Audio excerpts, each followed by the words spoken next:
The Amazing Spider-Man issue 1's backup sees Mysterio's origin briefly explained as he appears in court over his fork's alien invasion of Midtown Manhattan. Quentin pleads his case to the court as he is elected to represent himself, but the judge tells him to stop stalling and enter his plea. Janice Lincoln, the villain known as Beetle, arrives, looking to represent Quentin and get him to plead insanity. Quentin refuses to, that is until Janice tells him that he is completely broke. Because of this, he now wants to sue Janice for taking his idea of the Sinister Six. As they argue, Janice becomes ill and begins throwing up bugs, and the judge suddenly explodes, with rats spewing from his bloody body. The entire courtroom begins to fall apart as Quentin panics, and a voice says that he's disappointed in him since he had some real potential. The voice belongs to a hooded and bandaged monster, who seems to know not just who Quentin is, but also that Peter Parker is Spider-Man. Quentin says that he's close to wearing Spider-Man down and his invasion was all a ruse. The monster knows that, which is why he hired Janice to help Quentin get out of prison and complete his mission. Quentin pleads for another chance and the villain lets him go, saying he walked Quentin out of hell once and it won't be hard to drag him back there. Quentin is transported back to the normal courtroom, where everyone is still alive, and he takes Janice up on her offer and lets her represent him. At Empire State University, Peter meets with Cindy Lawson, who has revoked all of Peter's academic credentials. Pete thinks that he will just be signing forms to show that he is taking responsibility for plagiarizing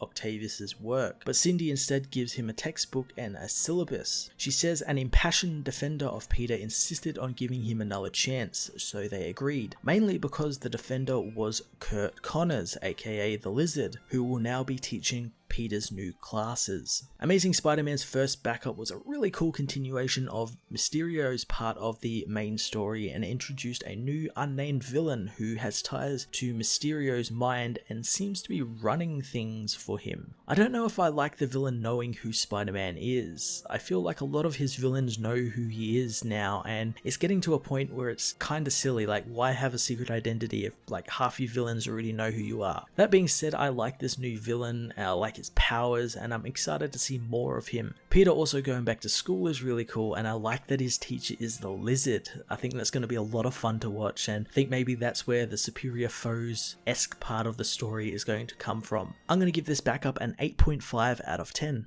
Hey everyone, thanks for watching my newest video. If you enjoyed it, you might also like to check out my other reviews here on my channel. You can also follow me on various social media platforms like Twitter by searching Matt_FOS, or even join the Comic Multiverse Discord server and chat with other comic book fans, including myself and Joel from Cape Joel. Want cheap comics and trades? Head over to the book depository with the link in the description to get the cheapest trades and comics around, along with free shipping anywhere in the world. Until next time, this has been Matt of the Fortress of Solitude. Thank you so much for watching.